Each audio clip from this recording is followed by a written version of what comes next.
novembro? Tô indo pra aí agora.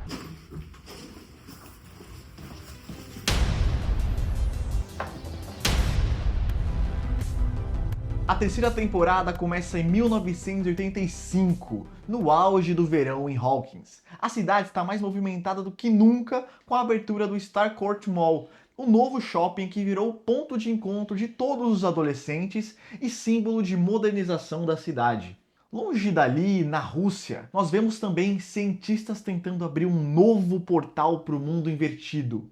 Após uma tentativa fracassada, eles prometem continuar o experimento, mostrando que a ameaça ainda não acabou. Enquanto isso, os protagonistas seguem as suas vidas. Mike e Eleven estão namorando, deixando o Hopper completamente desconfortável e super protetor ali com ciúmes. Ele tenta impor limites à nova fase da Eleven, mas tem dificuldade de lidar com a adolescência da garota e com seu papel de figura paterna. Max e Lucas também vivem num namoro divertido, enquanto Will se sente deixado de lado, já que os amigos estão focados em seus relacionamentos. O Dustin retorna do acampamento de ciências empolgado com sua nova namorada, a Suzy, que conheceu lá. Ele tenta contatá-la com um rádio de alta frequência que construiu, mas em vez disso, ele capta uma transmissão misteriosa em russo, sem entender seu significado. Paralelo a isso, Nancy e Jonathan começam a trabalhar no jornal Hawkins Post, onde Nancy tenta ser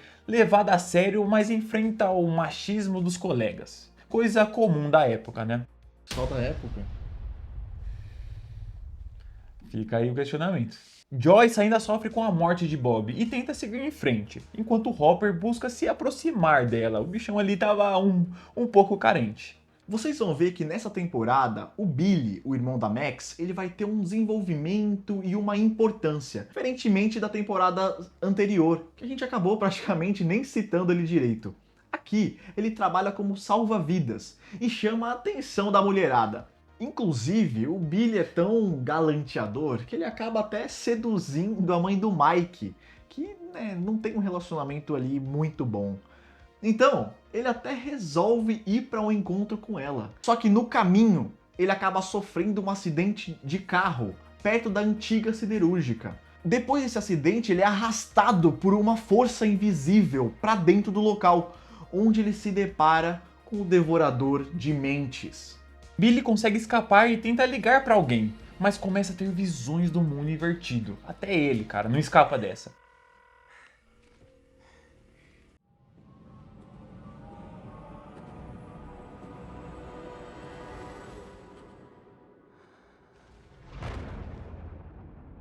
Ele volta a trabalhar na piscina, mas claramente rolou alguma coisa lá atrás. Ele parece estar possuído também. Ele acaba ouvindo vozes, tem visões perturbadoras e sente a presença da criatura dentro de si, tornando-se o novo hospedeiro do monstro no mundo real. O Mike e Eleven continuam vivendo o auge do namoro adolescente, mas o Hopper perde a paciência. Cansado das demonstrações de afeto, ele decide ter uma conversa séria com Mike, ameaçando e deixando ele apavorado, enquanto a Eleven se sente confusa, porque depois disso, o Mike resolveu se afastar. No shopping, Steve e a recém-chegada Robin trabalham na sorveteria Scoops Ahoy. E ali a gente vê que o Dustin e o Steve Harrington acaba criando uma relação bem próxima, eles viram super amigos. E ele acaba mostrando aquela ligação russa que ele acabou interceptando com o rádio, só que não sabia o que fazer. E a Robin, que trabalha lá na sorveteria também, acaba ajudando a eles a decifrar o que aquela mensagem quer dizer. Logo eles percebem que a gravação pode ter sido feita de dentro do Starcourt Mall, aquele shopping, levantando suspeitas sobre o que pode estar acontecendo no local. E isso é bem interessante, essa cena, porque eles acabam descobrindo que pode estar lá dentro do shopping, porque na gravação tem uma música de fundo que é de um brinquedo que tá lá no shopping. The music. The music.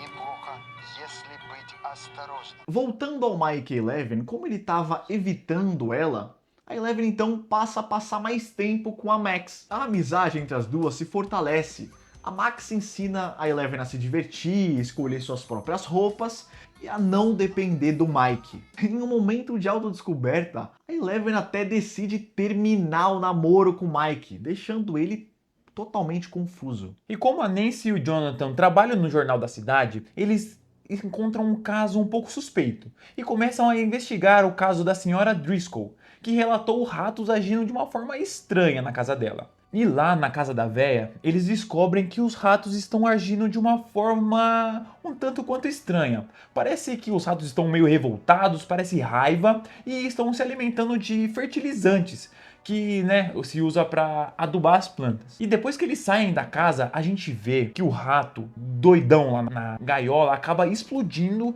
e virando uma gosma viva. Só que o Jonathan e a Nancy já tinham saído, então eles não presenciam isso.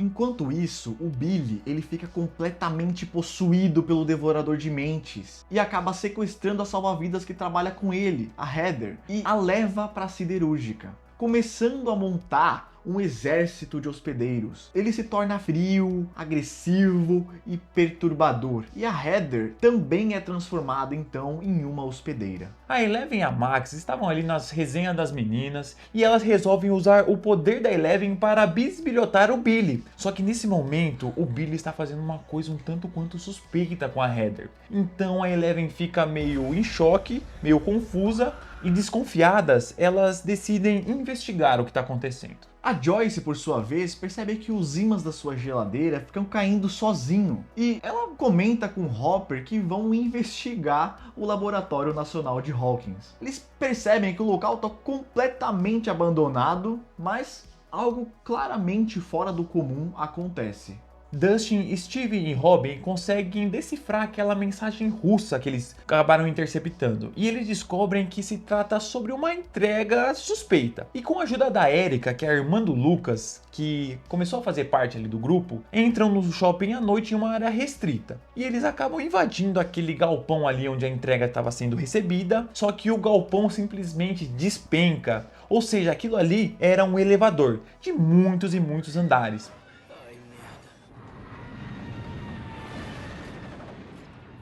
E lá no subsolo eles encontram um laboratório russo, confirmando que o shopping serve de fachada para algum novo portal. O Hopper e a Joyce, então, eles continuam a sua investigação e eles acabam encontrando e sequestrando o Alexei, que é um cientista russo que estava trabalhando na construção desse novo portal. Eles vão, então, até a casa de um cara chamado Murray Bauman, que é um lunático lá, que sabe falar russo, e descobrem que os russos estão tentando abrir novamente o portal em Hawkins, que ainda possui uma fissura entre os dois mundos e que a energia necessária ameaça destruir a cidade. O grupo adolescente tenta rastrear o Billy com o poder da Eleven, usando o vazio. Will percebe que o Devorador de Mente está recrutando mais hospedeiros, formando um exército meio que de zumbis ali.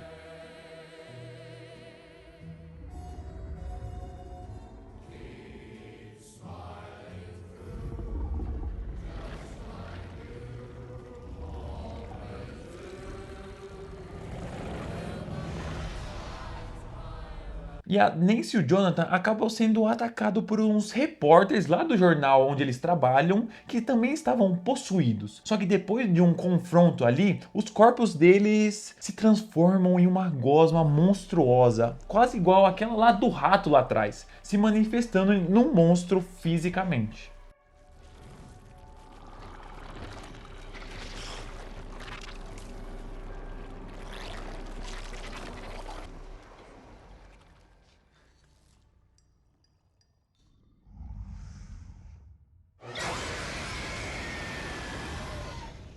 E por sorte, a Eleven chega a tempo. Ela consegue usar os seus poderes para destruir a criatura que esses dois repórteres haviam formado.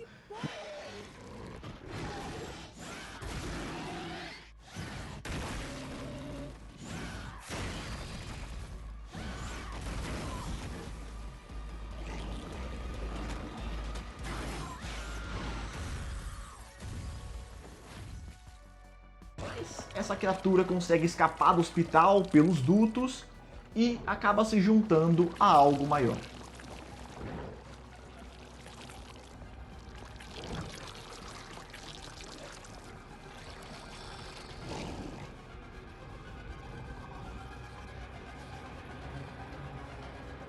E lá no subsolo, Steve, Robin e Dustin e também a Erica descobrem a máquina russa para abrir o portal. Steve e Robin são capturados e interrogados, drogados lá, e os caras injetam um fluido neles para eles poderem falar tudo que tá rolando, enquanto Dustin e Erica planejam o resgate. A Joyce Hopper, por sua vez, percebe a gravidade da conspiração internacional. Hawkins é o epicentro de algo muito maior, e a máquina russa pode destruir a cidade se falhar. Então, mais uma vez, a gente vai ter que salvar a cidade de Hawkins. Eleven mergulha no vazio para localizar Billy, mais uma vez, vendo suas lembranças dolorosas e os traumas que o transformaram no hospedeiro do Devorador. O Billy tinha uma personalidade muito difícil, ele era encrenqueiro, ele era cuzão, e a gente acaba descobrindo o porquê através desses traumas que a gente vê.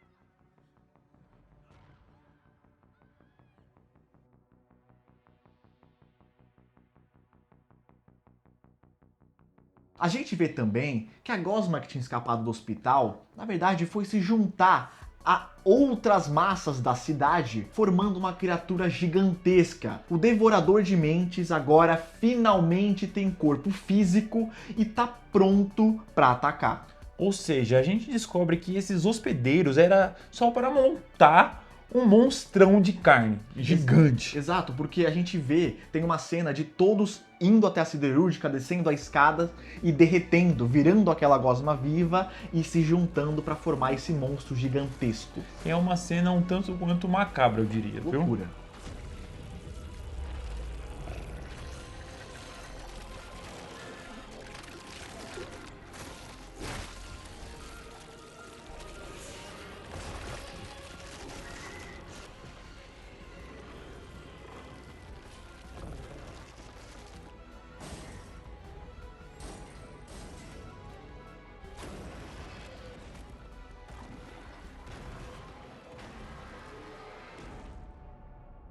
Durante o feriado de 4 de julho, Hawkins celebra com fogos, desfiles e música, mas o Devorador espreita nas sombras da siderúrgica.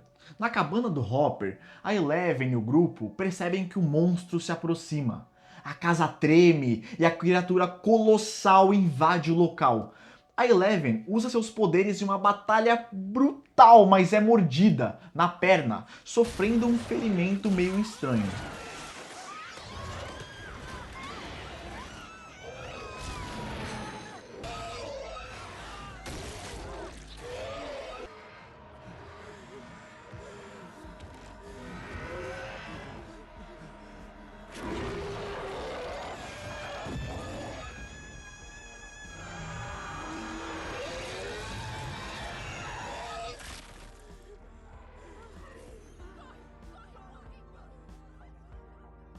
Eles fogem para o supermercado da cidade. Eleven percebe que tem algo dentro da ferida dela. E quando ela retira, numa cena assim, bem agonizante, ela vê que é uma pequena criatura viva, revelando que o Devorador tentou infectá-la naquele momento. Enquanto isso, o Steven, a Robin, o Dustin e a Erica escapam do laboratório russo subterrâneo. E eles correm para avisar os outros. Os russos reabriram o portal sob o Starcourt Mall. A Joyce, o Hopper e o Murray, mais o Alexei, o cientista, seguem investigando. Eles vão lá para o festival e o Alexei acaba sendo assassinado por um agente russo, alegando que ele estava os traindo, né, já que ele estava no projeto do portal.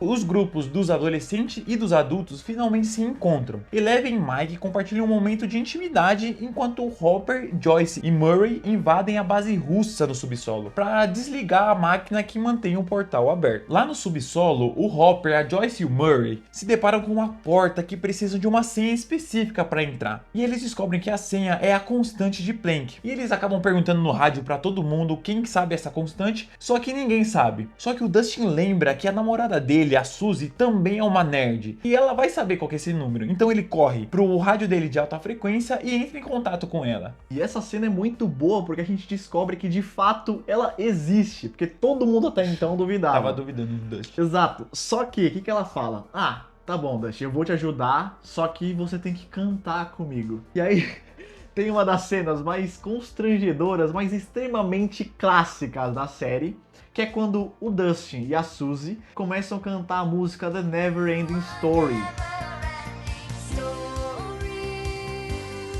Lá dentro, o Hopper enfrenta o agente russo que estava à procura deles em uma luta corpo a corpo. Ele consegue derrotar ele jogando o agente na máquina. Só que ele estava muito perto da máquina, ele acaba ficando preso lá perto. E a máquina estava prestes a explodir. O Devorador de Mentes acaba invadindo o shopping. A Nancy, o Jonathan e os demais tentam conter a criatura, enquanto o Billy, possuído, entrega a Eleven ao monstro, que era o objetivo final do Devorador de Mentes, né? Ele queria matar a Eleven, já que ela destruiu todos os planos dele na temporada 2. Nesse momento, a Eleven acaba tocando nas memórias do Billy, fazendo ele ter um lapso de realidade e lembrar de quem ele realmente era. Então ele decide enfrentar o Mind Flayer, que acaba perfurando o peito dele.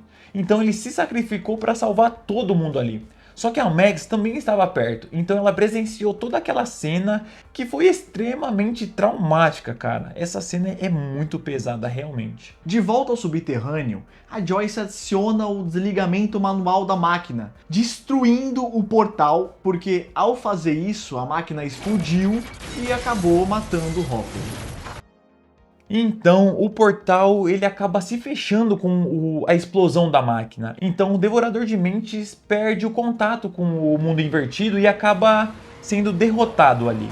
O silêncio que se segue é devastador. O shopping está inteiro destruído. O Billy está morto e a Eleven acaba perdendo os poderes depois de tudo que ocorreu ali. E com isso, Hawkins mais uma vez tenta voltar lentamente ao normal. E com a suposta morte do Hopper, a Joyce decide deixar a cidade levando os filhos Jonathan, Will e a Eleven junto, que passa a viver com eles na Califórnia. Mike e Eleven se despedem, prometendo um ao outro se reencontrar mais pra frente. E a cena pós-crédito do último episódio da terceira temporada é demais, porque ela nos mostra uma base russa, onde guardas estavam alimentando um Demogorgon capturado, e eles acabam mencionando um prisioneiro americano, sugerindo que a ameaça continua e que talvez Hopper esteja vivo. E é assim que finaliza a terceira temporada.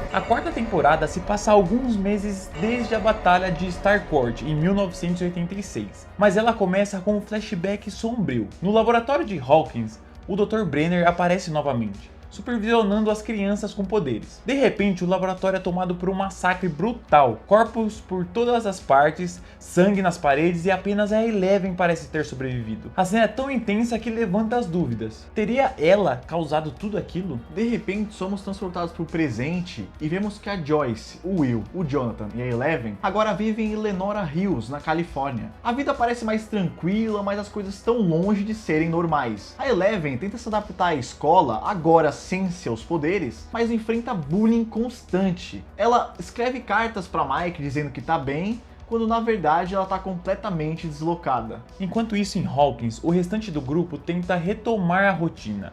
Mike, Lucas e Dustin estão no ensino médio. Lucas entrou para o time de basquete da escola, tentando se enturmar com a galera popular, enquanto Dustin e Mike continuam fiéis ao mundo nerd, participando do Hellfire Club, o grupo de Dungeons & Dragons liderado pelo carismático e excêntrico Ed Manson. O jogo, como sempre, funciona como um espelho do que está por vir, e no centro da nova campanha surge um vilão terrível chamado Vecna. Paralelamente, nós vemos que a Max está isolada, ainda abalada pela morte do Billy. Ela se afasta dos seus amigos, passa os dias com fones de ouvido e luta contra o luto. E então começam a acontecer algumas coisas perturbadoras. Uma garota chamada Chrissy, que é líder de torcida e colega de escola, começa a ter visões horríveis, vultos, vozes e o tic-tac de um relógio de parede antigo. Aos poucos, ela é atraída para algo invisível, que invade sua mente e a tortura com lembranças traumáticas. Enquanto todos tentam lidar com as suas próprias vidas, a Joyce recebe um pacote misterioso vindo da Rússia. Dentro dele tem uma boneca russa e uma mensagem cifrada. Com a ajuda de Murray, ela descobre que há uma chance do Hopper estar vivo, capturado após a explosão em Starcourt e levado para um campo de trabalho forçado na União Soviética. Voltando para Chrissy, atormentada pelas visões, ela procura Ed para comprar drogas e aliviar a mente. Os dois acabam indo pro trailer dele, onde a atmosfera fica cada vez mais estranha. Subitamente, ela entra em transe, seus olhos ficam brancos, ela se ergue no ar e seu corpo começa a se contorcer e a se quebrar de uma maneira grotesca. O Ed assiste horrorizado enquanto a Chrissy morre de uma forma sobrenatural bem na sua frente. O Ed fica em choque, fugindo desesperado do seu trailer depois de testemunhar a morte horrenda da Chrissy. O corpo dela é encontrado na manhã seguinte e a cidade inteira já entra em pânico. Enquanto isso, Dustin, Mike, Lucas e o resto do grupo descobrem a morte da Chrissy e logo percebe que Ed está desaparecido. O Lucas, que agora anda com um time de basquete, ouve os colegas comentando que o Ed deve ser o assassino. Então ele se vê dividido entre a sua nova turma e seus verdadeiros amigos, que decidem que precisam encontrar o Ed antes da polícia e antes que essa histeria popular caia sobre ele. Paralelamente, Max começa a sentir que há algo de errado. Ela mora perto do parque de trailers e por isso vê a movimentação da polícia e o corpo de Chrissy sendo retirado. À medida que ouve os relatos, as peças começam a se encaixar em sua cabeça. Ela se lembra dos sintomas que a amiga vinha tendo: pesadelos, dor de cabeça, sangramento no nariz. Tudo muito parecido com o que o Will sentia quando ele estava conectado ao mundo invertido. Enquanto os adolescentes investigam, a Nancy e o Fred, seu colega de trabalho no jornal, decidem ir até o parque de trailers para cobrir a notícia da morte. Lá, a Nancy começa a perceber padrões que a fazem lembrar do passado, mas algo estranho acontece. O Fred, assim como a Chrissy, começa a ter visões aterrorizantes. Ele é atormentado por uma memória de culpa, um acidente que foi responsável por uma morte. E da mesma forma que Chrissy, é levado a um transe. Ele corre para a floresta, vê o relógio antigo e seu corpo é brutalmente erguido no ar e quebrado. Enquanto isso, Joyce e Murray investigam mais a fundo o misterioso pacote vindo da Rússia. Eles descobrem que a mensagem era uma instrução. Joyce deve enviar o dinheiro em troca de informações sobre Hopper. Mesmo sem saber se é uma armadilha ou não, ela decide arriscar porque a esperança de reencontrá-lo é mais forte. Enquanto isso, no campo de trabalhos forçados na Rússia, a história do Hopper é finalmente revelada. Ele sobreviveu à explosão do portal e foi capturado pelos russos. Agora ele vive como prisioneiro, sendo constantemente torturado. Mesmo assim, ele mantém a determinação de fugir, arquitetando um plano com a ajuda de um guarda que parece bem disposto a negociar. De volta à Califórnia, Eleven continua sofrendo na escola. Sem seus poderes e com dificuldade de se encaixar, ela se torna alvo constante de provocações. Numa cena dolorosa durante uma visita à pista de patinação, as colegas humilham publicamente a Eleven diante de Mike, que foi visitar ela. Desesperada e envergonhada, Eleven age de uma forma muito emocional, acaba explodindo de raiva, pega um patins e dá na cara da Angela. É um momento de pura tensão. A Eleven é levada pela polícia depois de atacar a Angela com patins. E a cena mostra o quanto ela tá perdida, sem poderes, sem compreender as próprias emoções e sem saber quem realmente é, fora do papel de arma ou heroína. O Mike e o Will tentam defendê-la, mas é inútil. Ela fica carregando esse peso de vergonha e impotência. Voltando para Hawkins, o clima é cada vez mais pesado. Ed ainda está foragido, escondido em um galpão abandonado, com medo da polícia e dos amigos de Chrissy, que agora o caçam achando que ele é o assassino. Dusty, Steve, Robin e Max decidem procurá-lo por conta própria. A cidade toda começa a falar sobre satanismo e sobre o clube Hellfire, associado aos jogadores de D&D a cultos demoníacos. Uma clara referência ao pânico satânico dos anos 80. Enquanto o grupo tenta proteger Ed, A Nancy se junta novamente à investigação, agora com o Robin, que ajuda a reunir informações sobre os antigos casos do laboratório e as semelhanças entre as mortes. Juntas, elas descobrem um padrão. Todas as vítimas sofreram traumas intensos antes de morrer. Todas começaram a ter visões e dores de cabeça. Os sintomas de Chrissy e Fred não eram coincidência. E há um nome recorrente nas antigas reportagens sobre o laboratório: Victor Creel, um homem internado após alegar que sua família foi morta por força sobrenatural. Paralelamente, Joyce e Murray seguem com o plano de resgatar o Hopper. Eles entram em contato com o misterioso mensageiro russo, Enzo, que promete entregar o Hopper em troca de 40 mil doletas. Apesar das dúvidas, Joyce decide embarcar para o Alasca, acreditando que pode finalmente trazê-lo de volta. No campo de prisioneiros na Rússia, nós vemos o Hopper colocando seu plano em prática.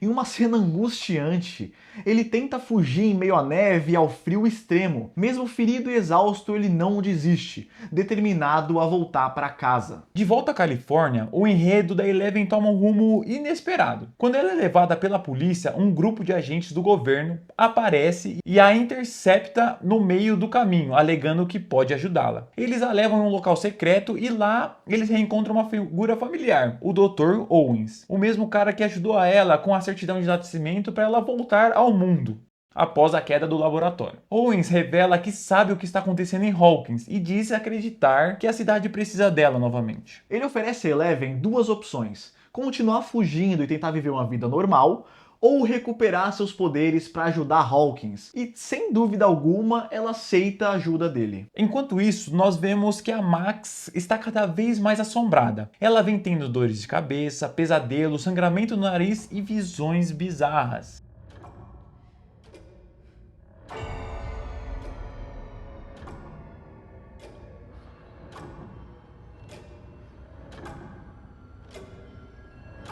Determinada e racional, ela sabe que isso significa. Ela é a próxima vítima. Sem contar para os outros de imediato, Max escreve cartas de despedidas para cada um dos amigos, especialmente para o irmão Billy, que foi morto na terceira temporada lá no Starcorp. Enquanto isso, a Nancy e a Robin continuam seguindo as pistas sobre Victor Creel. Disfarçadas de estudantes universitárias, elas conseguem entrar no hospital psiquiátrico, onde o Victor está internado há décadas, para tentar descobrir como ele sobreviveu ao ataque de algo que parece ser a mesma coisa que está aterrorizando Hawkins. Victor Creel, interpretado de forma arrepiante por Robert Englund, o ator que faz também Fred Krueger, conta sua história. Nos anos 50, ele e sua família se mudaram para uma casa antiga e logo começaram a acontecer algumas coisas estranhas.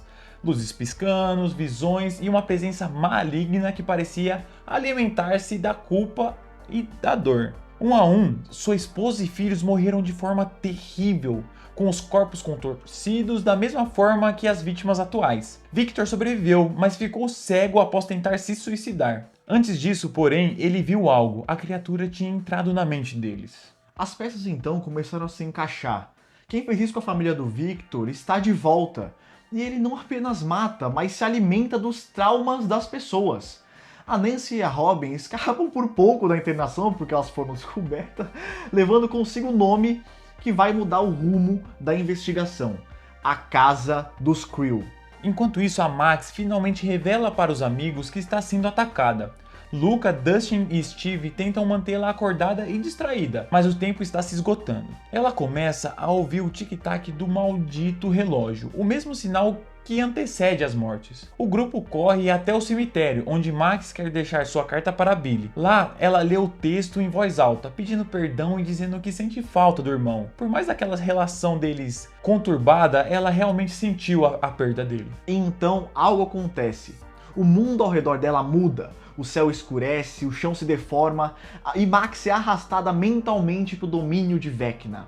Ele aparece diante dela, monstruoso, impotente, com olhos fundos e tentando dominá-la com visões de morte e de culpa. O grupo, desesperado, vê apenas o corpo de Max levitando, inconsciente, prestes a ser destruído como as outras vítimas. Mas a Nancy e a Robin chegaram com uma descoberta crucial. Victor Creel sobreviveu porque no momento do ataque ouviu uma música que ele gostava muito. Eles concluem que a música pode servir como uma âncora mental, um elo com a realidade capaz de abrir uma brecha para escapar do controle de Vecna. Correndo contra o tempo, o Lucas coloca nos fones da Max a sua música favorita, Running Up That Hill, de Kate Bush. E ao som dessa música foda, dentro da mente dela, a Max vê uma fenda se abrir.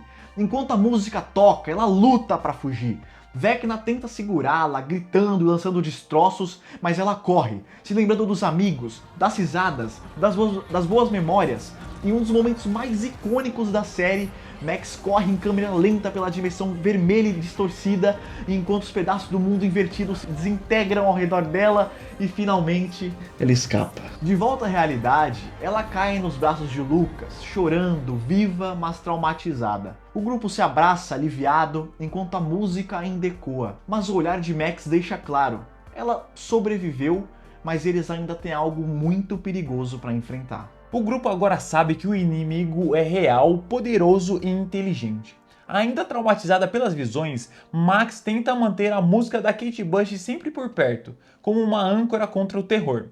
O grupo se reúne e decide que o próximo passo é descobrir a origem do Vecna. E todas as pistas levam à Casa Creel, o lugar onde tudo começou. Enquanto isso, longe de Hawkins, a jornada da Eleven toma um novo rumo. Depois de aceitar a proposta do Dr. Owens, ela é levada a uma instalação secreta no deserto de Nevada, conhecida como Projeto Nina. Lá ela descobre que o responsável pelo experimento é alguém que ela jurou que nunca mais ia ver, o Dr. Brenner, o papai.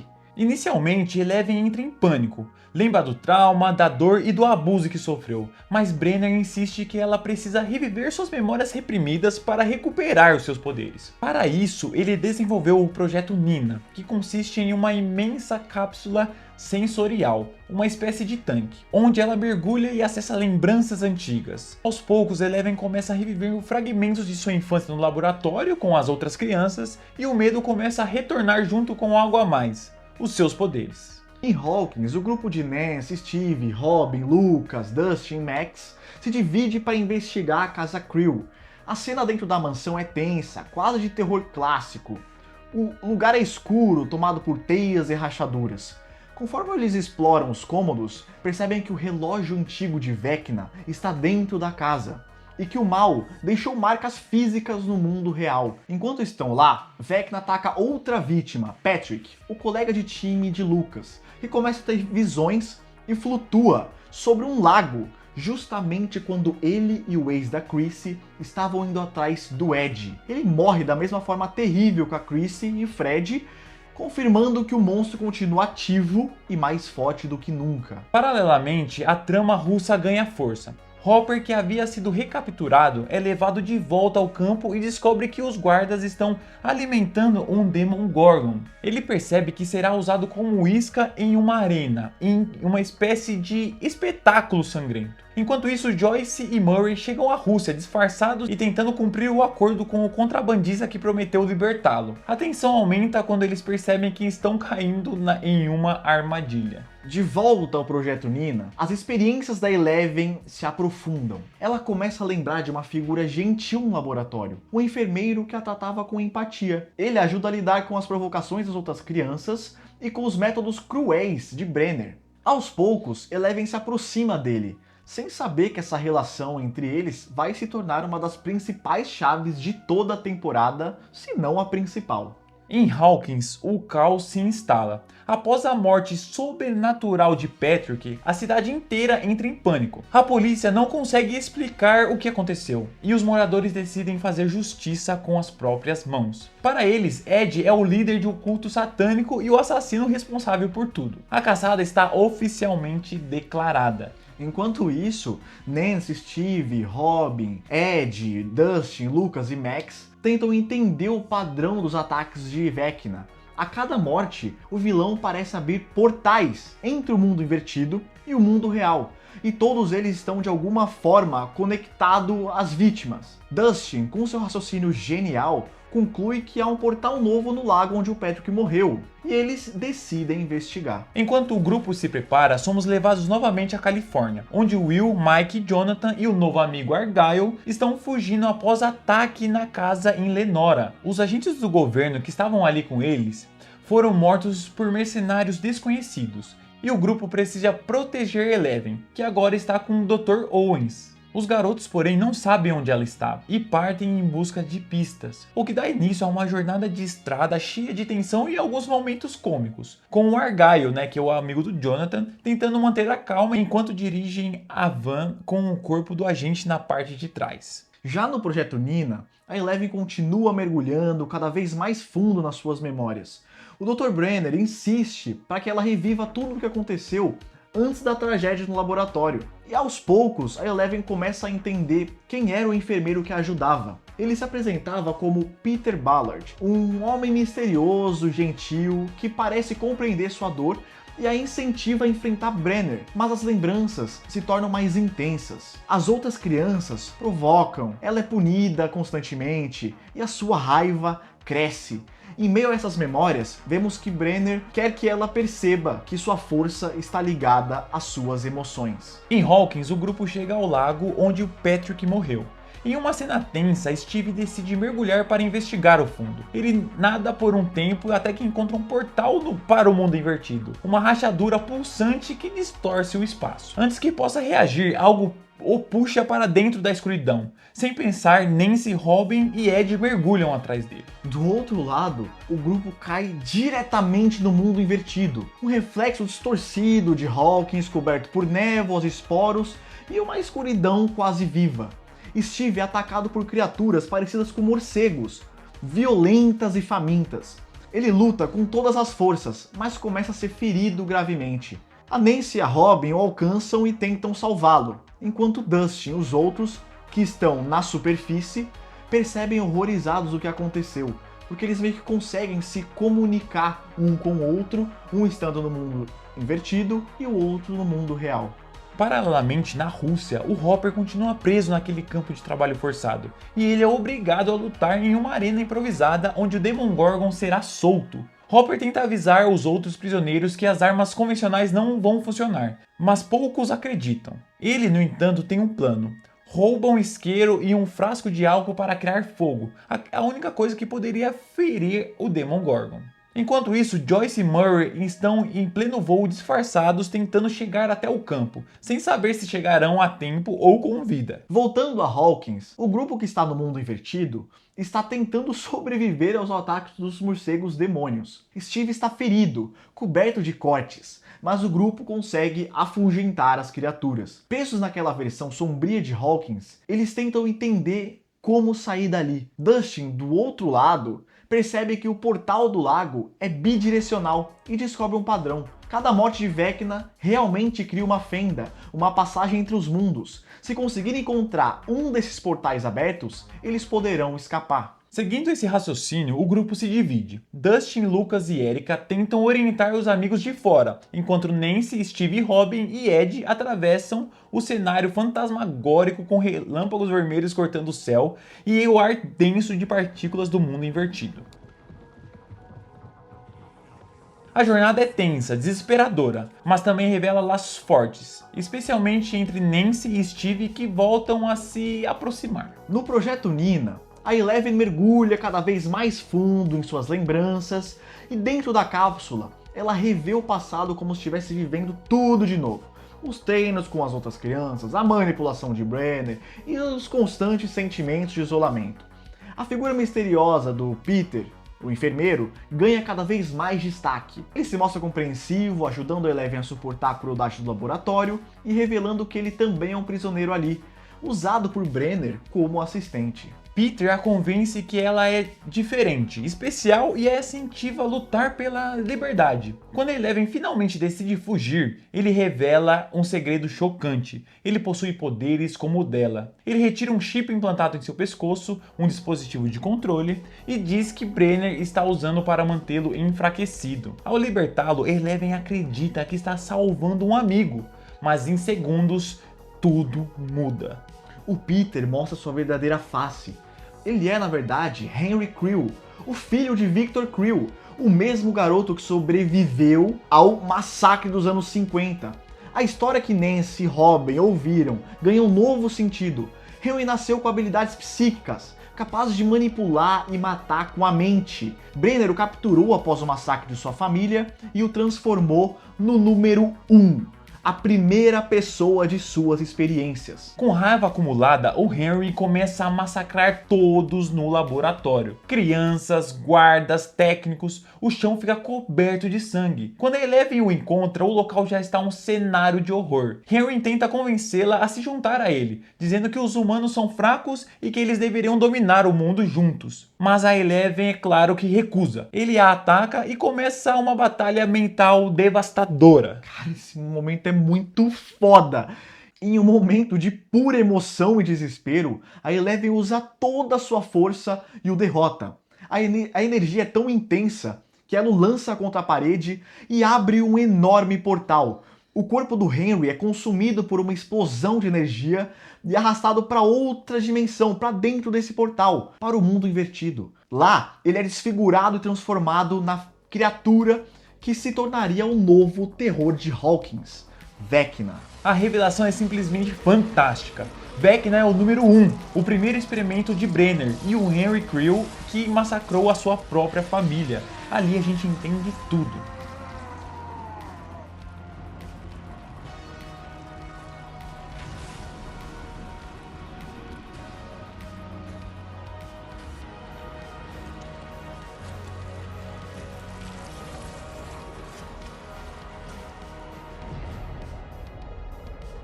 Enquanto Eleven revive esse passado no presente, os amigos em Hawkins conseguem escapar do mundo invertido, através de um portal na casa de Ed. Todos voltam exaustos, mas vivos. A sensação, no entanto, é de que o mal ainda está apenas começando. Enquanto isso, na Rússia, o Hopper, a Joyce e o Murray finalmente se reencontram após o confronto com o Demogorgon, em uma das cenas mais legais da série. Eles se abraçam chorando, sujos, feridos, mas aliviados.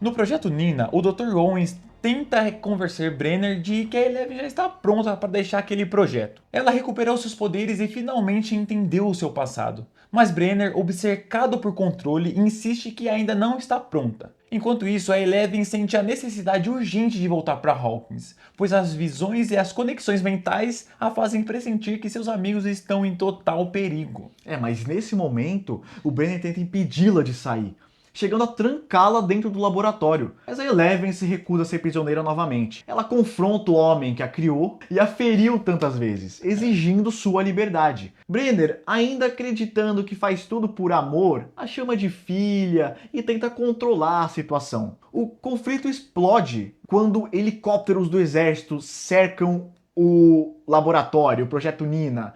Eles estão ali para destruir o projeto e capturar a Eleven. Porque também eles pensam que a Eleven é causadora de tudo que tá rolando lá em Hawkins também. Em meio ao caos, Brenner tenta fugir com ela, mas é atingido por tiros. E todo ferido, ele a solta, finalmente permitindo que ela possa escolher seu próprio caminho. Pela primeira vez, a Eleven encara sem medo e o deixa morrer.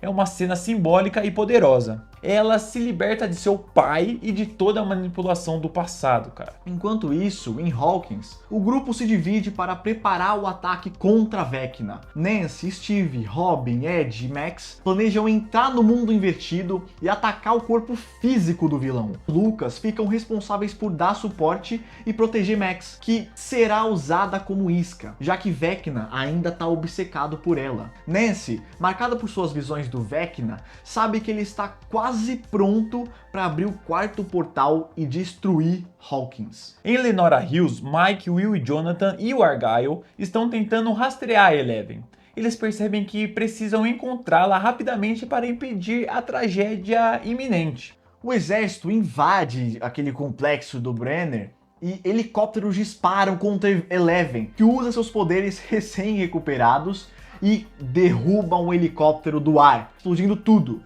É a prova de que ela voltou mais forte do que nunca.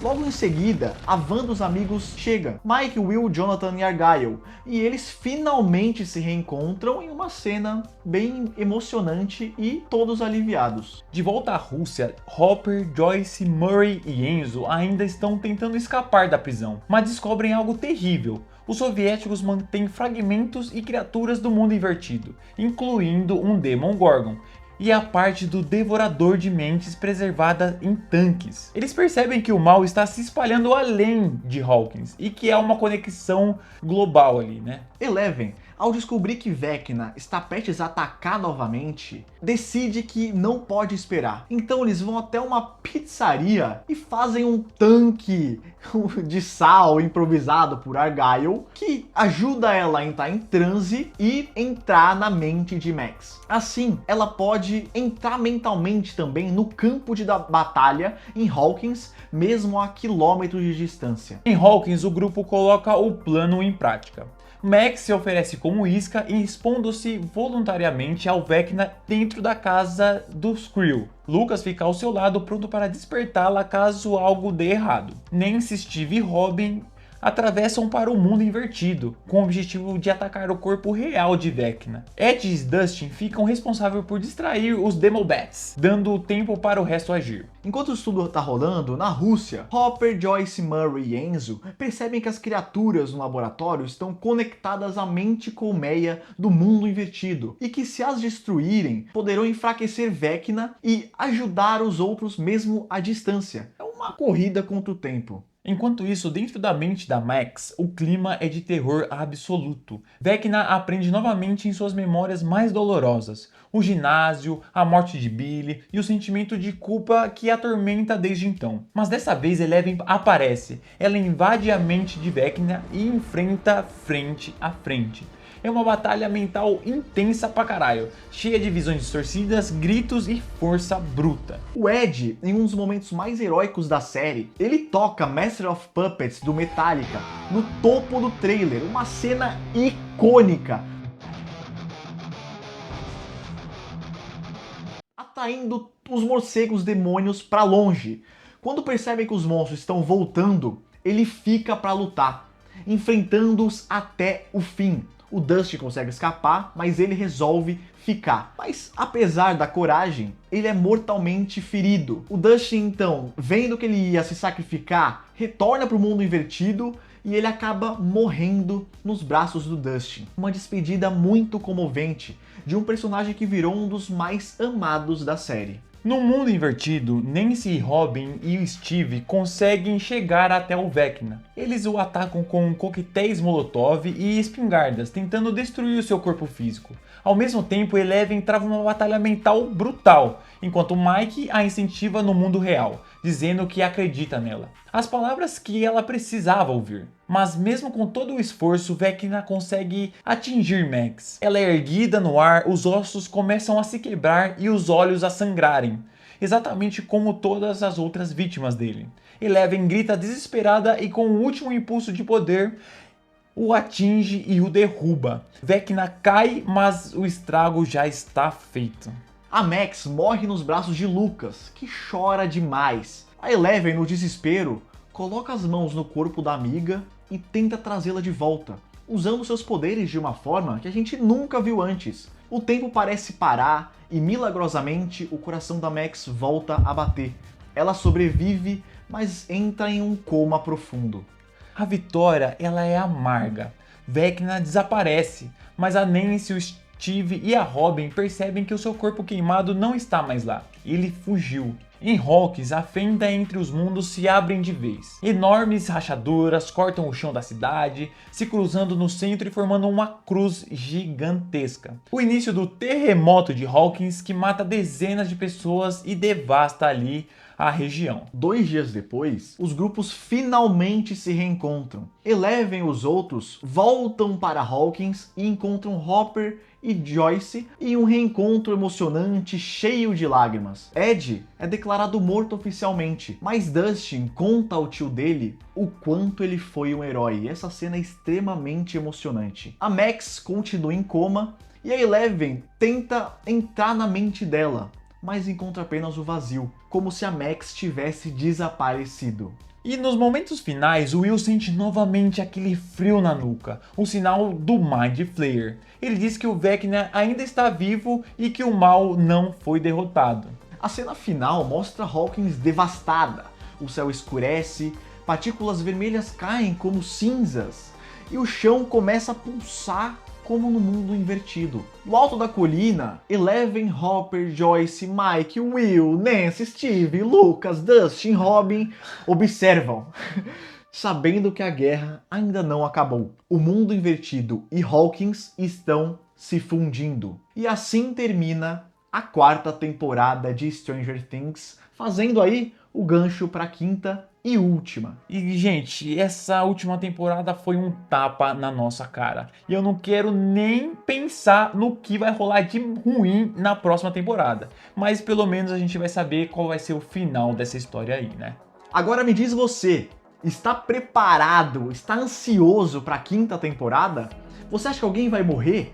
Você tem alguma teoria? Escreve aí nos comentários que a gente quer saber. Opa! E não esquece de deixar aquele like gostosinho. Esse vídeo aqui deu um trampo do caramba. Então só de você deixar o like ou se inscrever, já vai deixar o nosso coração quentinho, viu? É isso aí, espero que vocês tenham gostado do vídeo. A gente se vê numa próxima e até mais. Boa sorte pra você assistir a última e 5ª temporada aí, viu? É isso aí, falou!